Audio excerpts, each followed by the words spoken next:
त्रिजुगी नारायण में शादी करनी है तो कुछ होटल वगैरह सजेस्ट कीजिए। केदार घाटी की चहल पहल बस कुछ ही दिनों की रह गई है, दोनों को हम बेदार रहे हैं बल। तो नहीं भी बुला देता भी आते भाई। इनके बदलते हुए रंगों को देखने का मजा हर दिन कुछ नया ही रहता है। यहाँ पे बस रोड इतनी ही बची है। तो सबसे पहले आप सभी को मेरा प्यार व नमस्कार। मेरा नाम है आलोक राणा और स्वागत है आप सभी का देवभूमि उत्तराखंड के केदार घाटी के त्रिजुगी नारायण गाँव में इस होटल योगी से। सुबह सुबह त्रिजुगी नारायण गांव और आसपास के पहाड़ों के नज़ारे यहाँ से बड़े ही सुंदर दिखाई देते हैं।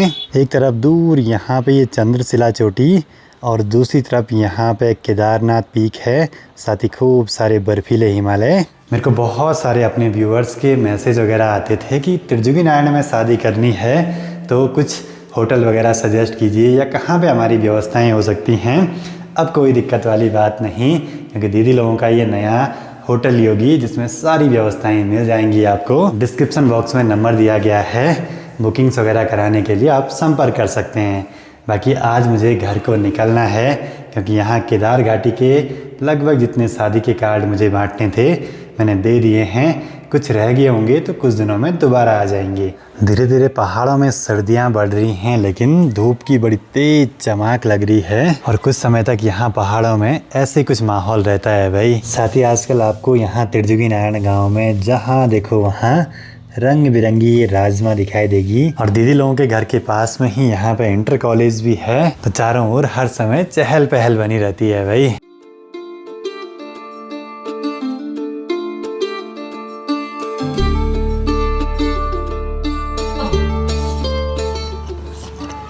दीदी लोगों के घर पे यहाँ पे जो सिटिंग एरिया है बहुत ही गजब का सजा रखा है भाई। अमूल दूध के पैकेट हेपरी नहीं खाते हैं, गर्म होने। पहले बचपन में नहीं खाते थे हम तो जब ट्रैक पे जाते हैं ना तब भी खाते हैं भाई, स्वादिष्ट सा होता है पर ज़्यादा खाना नहीं चाहिए। साथ ही यहाँ पे मिस्त्रियों ने इस टीवी पैनल का काम बहुत बढ़िया तरीके से करा है भाई।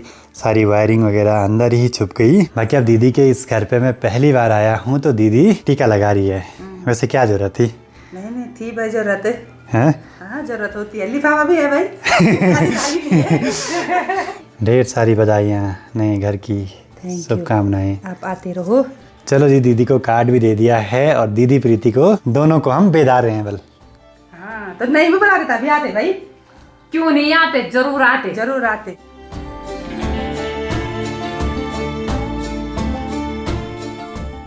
चलो जी, अब निकल पड़ते हैं दीदी लोगों के घर से अपने घर को वापसी। साथ में भी प्रीति भी आ रही है। हाँ, चलो सोनप्रयाग तक। हाँ।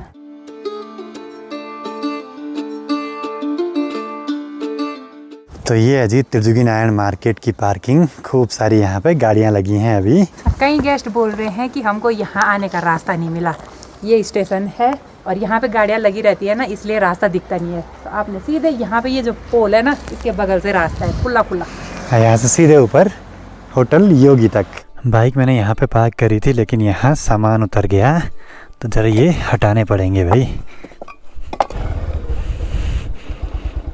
करीब 3:30 बजे बस सनसेट भी होने ही वाला है यहाँ गांव से। यहाँ पे बस रोड इतनी ही बची है, पूरी टूट गई। और पास में ये वाला गधेरा तो बड़ा खतरनाक आता है, ऊपर से पूरा जंगल टूटे जा रहा है लगातार। ठीक नीचे पे है किमाड़ा खोला और यहाँ से देखिए रोड पूरी नीचे को सिंक होती रहती है। ये वाला एरिया भी बड़ा खतरनाक है भाई। त्रिजुगी नारायण की रोड बहुत संकरी है, हर जगह पे तीखे से मोड़, बड़ी सावधानी से चलना पड़ता है। यहाँ से दिखने लगा है नीचे सोनप्रयाग मार्केट और पार्किंग देखिए फुल भरी है गाड़ियों से। एक कार्ड मुझे यहाँ पास में भी देना है भाई, एक होटल पे। बढ़िया बढ़िया बढ़िया। आपको ब्लॉग देखता हूँ, अभी देखा मैंने, इसलिए अच्छा लगा मुझे। अच्छा, कहाँ से आप? मैं रहने वाला देहरादून का हूँ। अच्छा, अब बस यात्रा 1 हफ्ते की रह गई है, तो यहाँ से घोड़े खच्चर, दुकानदार सभी वापसी जाने लगे हैं धीरे धीरे। और ये अब केदार घाटी की चहल पहल बस कुछ ही दिनों की रह गई है भाई। उसके बाद तो यहाँ कुछ ही गाड़ियाँ दिखती हैं यहाँ के लोकल लोगों की। अब चलता हूँ भाई यहाँ से घर की ओर वापसी। बाय प्रीति, बाय बाय, मिलते हैं तब जल्दी। Bye bye bye.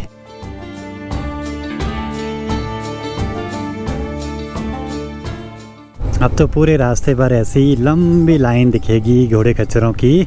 वापसी घर को जाते हुए। और मॉनसून में जहाँ कीचड़ होती थी वहाँ आजकल सिर्फ धूल ही धूल। जहाँ देखो वहाँ रोड ऐसे नीचे खिसकी हुई है बरसात के टाइम की।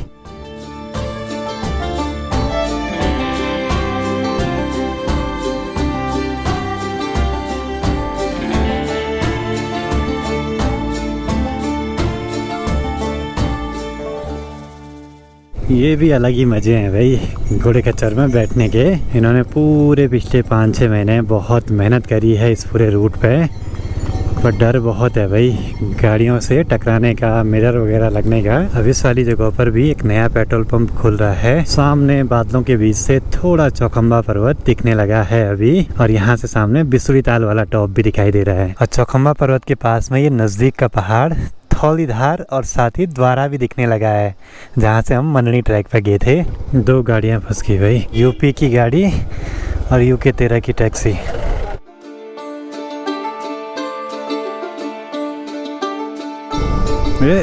ये ना यूपी वाला ये मार के जाएगा भाई किसी को। बाइक वाले को नाले में डाल दिया था। कुछ लोग पहली बार आते हैं ना पहाड़ों में तो वो समझते हैं कि बस ये रोड अपनी ही है और ऐसे सिंगल रोड पे चला के ही नहीं जानते हैं, बिल्कुल भी नहीं। जब से चुन्नी वाला रूट खुला है तब से हम कुंड की तरफ कम ही जाते हैं। इसी रूट का यूज़ ज़्यादा करते हैं क्योंकि हमें कुछ किलोमीटर कम पड़ता है। और कुछ दिनों में बाबा केदारनाथ जी की डोली इन्हीं पैदल रास्तों से होते हुए ऊखीमठ के लिए वापसी आएगी केदारनाथ धाम से। जय हो बजरंगबली जी। यहाँ से देखिए सामने का गोल्डन हिमालय, बहुत ही सुंदर सा, बहुत ही सुंदर। 30 साल की उम्र हो गई इन पहाड़ों को देखते देखते, लेकिन इनके बदलते हुए रंगों को देखने का मज़ा हर दिन कुछ नया ही रहता है। अभी तो इन रास्तों पे चल सकते हैं लेकिन थोड़ा और अंधेरा हो गया। फिर आजकल यहाँ भालू का बहुत डर रहता है भाई, और ख़ासकर ऐसी जगहों पे जहाँ दोनों ओर खूब सारे पेड़ हों। यहाँ तो पूरा अंधेरा हो गया अभी से।